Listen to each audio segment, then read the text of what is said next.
मौला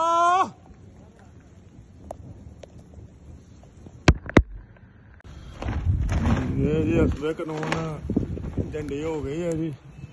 11 कबूतर उड़ा दिए गए हैं। झंडी हो रही है, बारिश भी हो रही है तेज, काफी तेज बारिश है।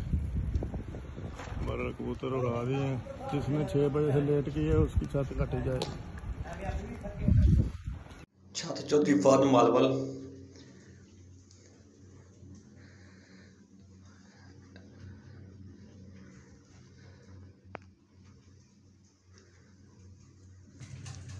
है 10 कबूतर ने ते बैग ने 11वें कबूतर की प्लांटी लाई थी।